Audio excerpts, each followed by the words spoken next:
I'm Brian Branstetter. I'm the chair of the Oregon AFSCME Conservative Caucus, Region 2 Vice President, and former past president of Local 3361 at East Oregon Correctional Institution. I'm introducing our fourth candidate today, Superintendent Marc Thielman. Hopefully I pronounced that right, who is running for the Republican primary. Marc serves as superintendent in the LC School District and is based out of Cottage Grove area. Marc, we have a bunch of questions for you, and there will be time at the end for you to do a wrap up. But could you first give us a number of reasons why you are running for governor, and then I will ask the rest of the questions, please. I'm traveling across Eastern Oregon, so we had to pull in to do this, so I appreciate it. So a little bit about myself. So I'm Marc Thielman. I'm an LC school superintendent, and I was best known as the guy who kept school open all last year during COVID without a single COVID case being traced to the school. And it was a great accomplishment in the sense of showing that schools could be open during COVID safely, and that some of our health experts may have overshot the moon on the risk to kids and staff. And the downside is it put me square in the crosshairs of OHA and Governor Brown. And that was an interesting experience, because I truly was expecting to receive some kind of accolade or award for showing that schools can be open safely in person. And instead I was maligned and kind of got the bad end of what government can do to citizens it doesn't like. So the other thing for folks to know is I've been involved in policymaking and legislation since 2010 for education, healthcare,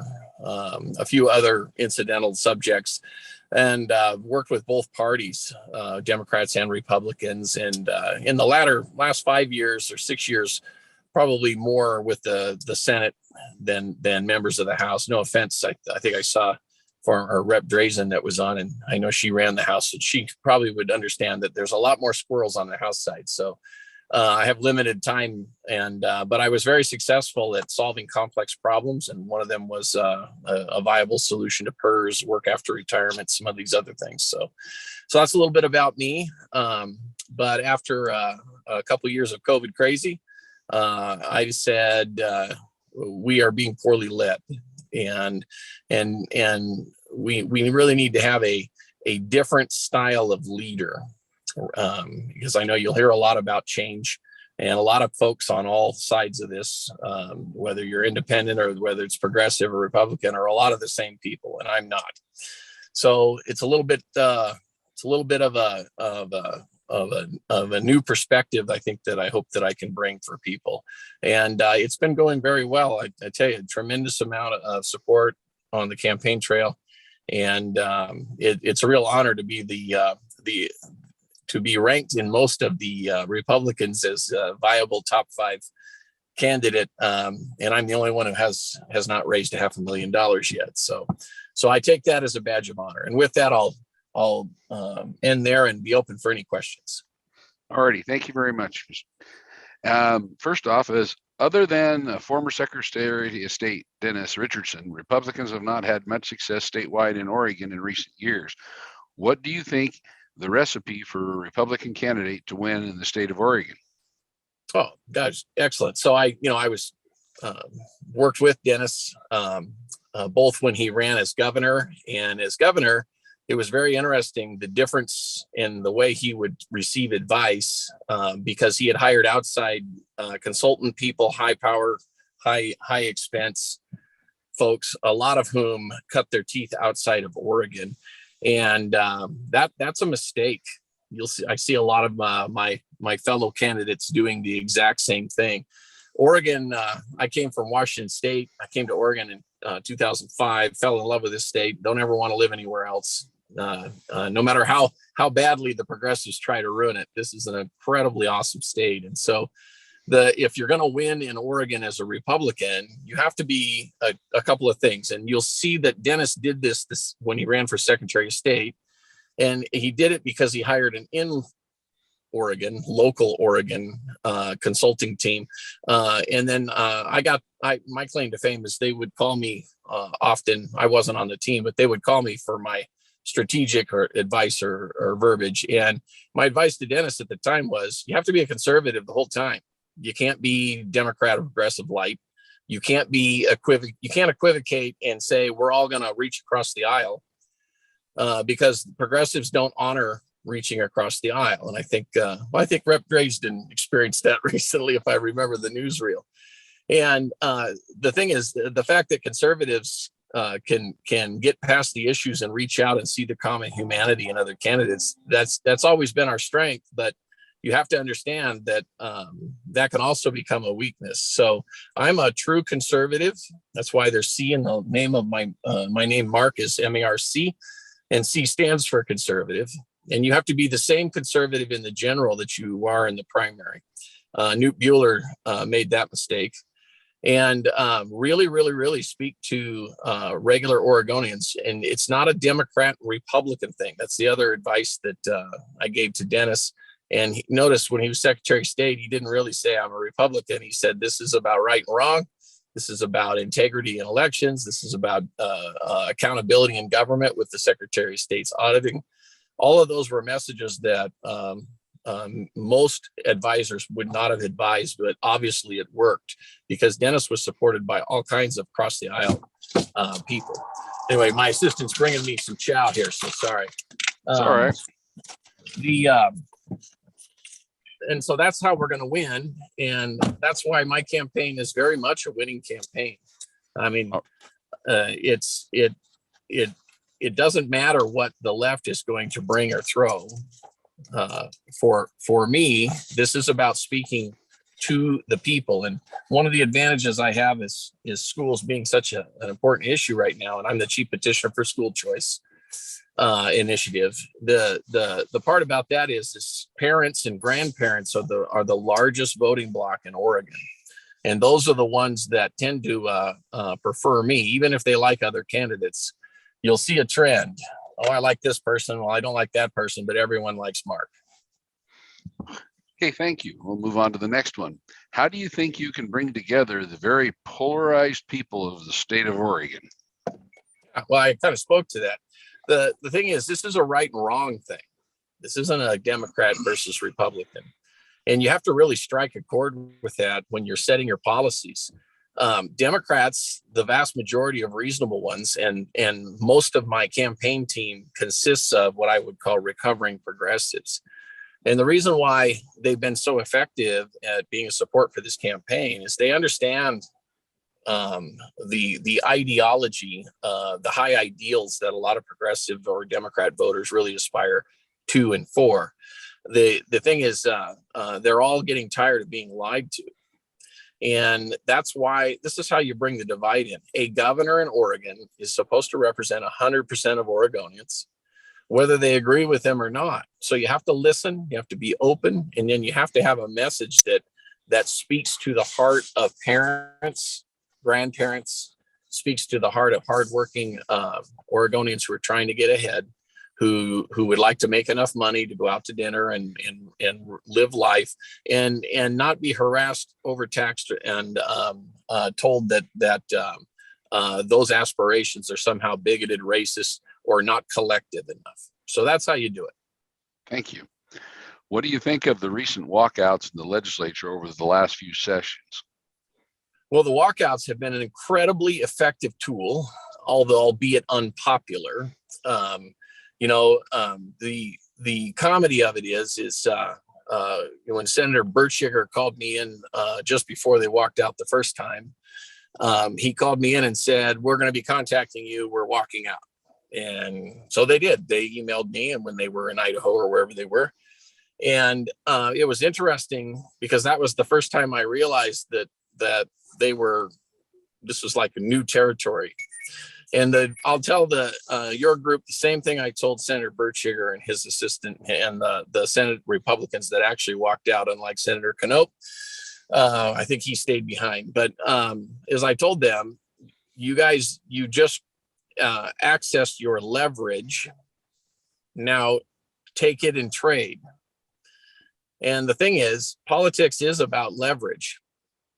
And what we just experienced this last round, in my opinion, was shameful because the Republicans decided to cede their leverage, and now we have a toxic newsreel of half the Senate Republicans got money, and whether all this is true or not, it was very disruptive to what was a clear message that, agree or not, Republicans stand up for what they believe in. That was completely shattered in this last go round, and then the Democrats reneged on the redistricting. And this is what happens when conservatives fall back into that trap that people on the left are going to be reasonable and fair and honor their word. When you're in a polarized circumstance, leverage points become your bread and butter. It doesn't mean that it's always going to be that way. It's not. The other thing too is there was concern, well, we have to stop walking out or we're going to lose seats. That never materialized. Walking out gained us seats. And I think we should remember that. This is a tough business. This is not a business for the equivocating or the weak. This is a business for for people who have a very clear understanding of the pitfalls of the political landscape, and someone who has a skin like a crocodile or an alligator, and who is acting in interest for the people and less concerned about serving themselves or their reputation. So. All righty. Well, thank you. Oregon has received a great deal of federal money recently to stabilize our economy. Regardless of whether you support that money, do you see the value in spending it here in Oregon? Well, federal money is federal money. Money is amoral. Money itself is neither good nor bad. So if you can get past the circumstances by which the money was created, we really need to be able to tell all our dollars exactly what to do. And if we're going to take that good money and throw it out after bad things like government initiatives that never seem to accomplish anything they say they're going to accomplish, that would be bad. The other issue is some states needed that money to stabilize their economy. Oregon actually fared fairly well. And there's a lot of reasons, in the debate world for that. But Oregonians are resilient people. We're a lower population and population state or populated state with a huge geographic regions. And I think as Oregonians in general, I think everybody modified their behavior when needed. And we had a better go of this COVID thing. So right now we have an opportunity, and we should use that opportunity in terms of federal dollars to really focus on what I would call the little things. What do people see? Because a lot of these huge government Kate Brown type programs, they pour hundreds of millions or tens of millions into them, and the actual everyday Oregonian doesn't really get to see the benefits of that. So that would be my proclivity, is that we stop arguing about how we got the money and we start saying, how do we put the money to good use so that the majority of everyday Oregonians see their government working for them and in support of them rather than telling them what to do. Thank you. What did you mean by a viable alternative to PERS? Well, it's SB 641. We had a couple reiterations, but I always I was connected enough. I remember Jim Green from the Oregon School Board Association. Chuck Bennett, I guess he's the mayor in Salem now, but he used to work for COSA, and they used to tell us superintendents that PERS was an unsolvable problem. And that's just the kind of thing a guy like me likes to hear. And I have a long drive to work, so I started thinking about it. And I did my research on PERS and how it works. And it was far from an unsolvable problem. I came up with a process to solve it. And Governor Brown authorized a study from Milliman. If you want, after this, contact me and I'll send you the actual final study. And the study said not only would it greatly reduce the liability, but PERS would become a revenue maker in 26 years. And this is brilliant. I'm paraphrasing. The brilliant part, that was me for inflection, but that's the thing is it was actually a simple fix. And so it included the work after retirement solution I came up when they were talking about how to allow people to continue to work without violating the original PERS contract. And so the thing is, for me, again, this is something I have a good mind for. I don't know why, I just do. It's one of the reasons that helped me keep my school open and deal with all the issues of COVID and do so successfully. And so basically it created a fourth tier, and I'll leave the details of that. But the gist of it was this was a viable solution. And I was expecting Governor Brown to be excited, but instead her staff started screaming at me when the report came back, this solves the problem. And Governor or Senator Roblin's office, a lot of screaming. And that was ironically the same day Senator Berkshire told me they were walking out. So that was kind of fun.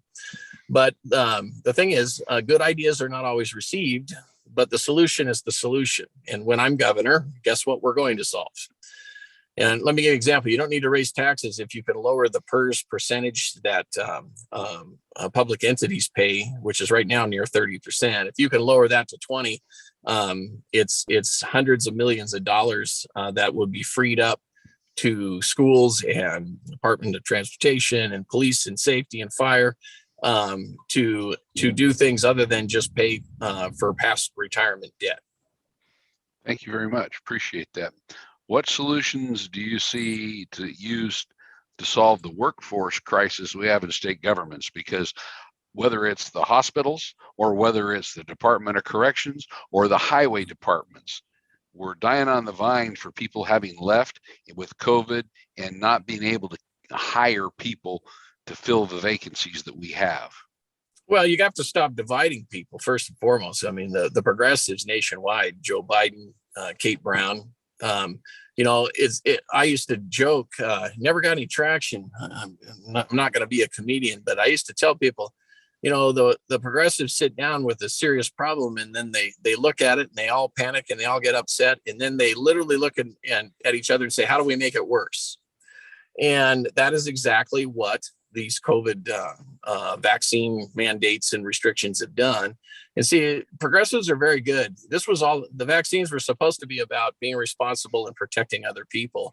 And we see, I don't need to review the erroneous narrative slip over the last 18 months on that. To which now, if you were vaccinated, according to Dr. Fauci as of yesterday, but you're not boosted, you are no longer vaccinated. I'm telling you, talking about a slap in the face to people. So, by the way, I'm unvaccinated. Are you guys okay to stay on this interview? I should have qualified that. Am I good? You're fine at the moment. I got a couple more questions. We got about 15 minutes left. Okay. Well, and so what you do is you stop all that malarkey. And if you have labor shortages, you create incentives for people to work. And, if we don't have enough CDL drivers, we need to get to the table and say, how do we fast track some CDL drivers while maintaining driver safety? It can be done, we've done it before. And so I'll leave it at that. You have to care about solving the problem. And then you have to act in a manner in which you make people feel welcome for signing up to help solve the problem by driving trucks or working in a hospital or getting a nursing degree or et cetera. So I'll leave it at that. Thank you. Oregon ASME represents a number of local governments across the state.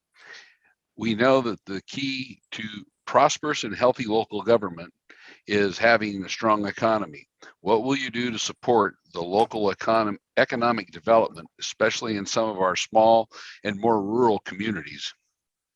Well, having been a farmer, having lived in rural and urban areas, and having grown up in manufacturing and business, my dad owned easy loader boat trailers back in Spokane, Washington, and having done legislative policy, I think I'm extremely qualified to answer this question. I worked with ASME on the work after retirement.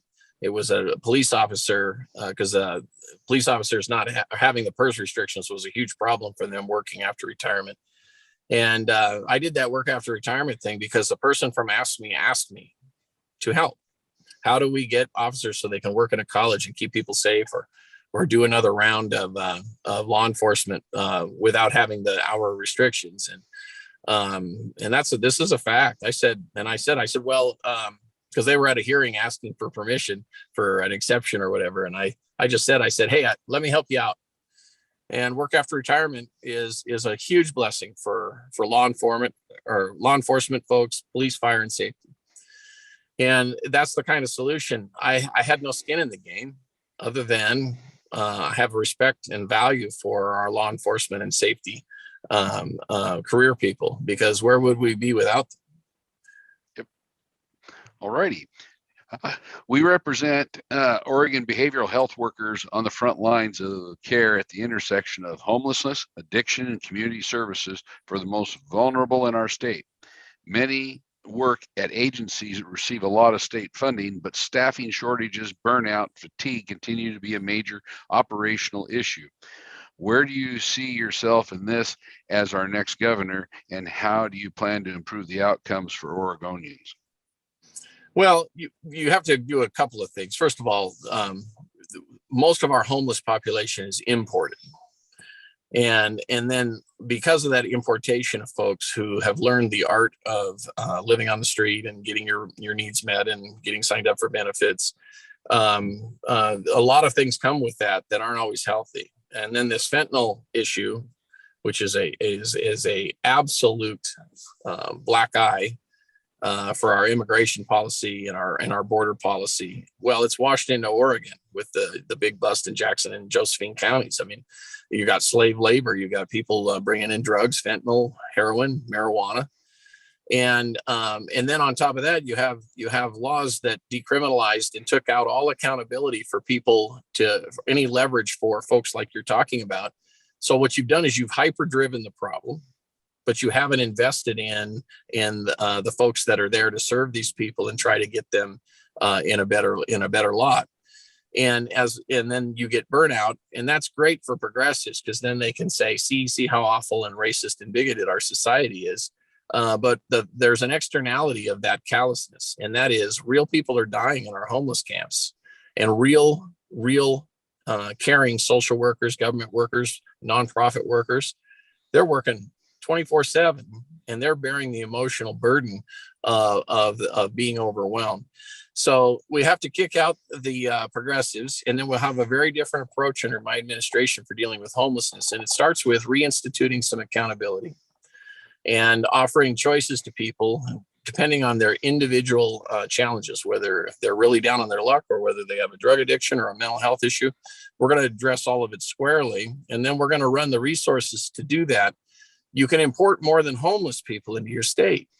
I bet you didn't know that. You can import people that have a passion for helping the homeless. And we're going to be doing that under my administration. Well, I appreciate your time and coming forward and being a Republican willing to come talk to those of us in AFSCME today. Thank you very much. Well, Could you go ahead and do a wrap up for me, sir?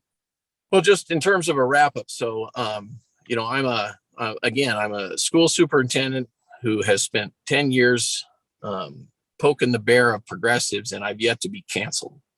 And I'm going to bring a different style of leadership. I'm going to be tenacious and tough and incredibly open and caring. And you will see all kinds of diverse thinkers affiliated with my administration. But and I want to say this not because I'm on a deal with AFSCME, but I want everyone in the AFSCME world to understand. They run teachers and they run firemen, and when I say they, the progressives, they've been doing this for a decade.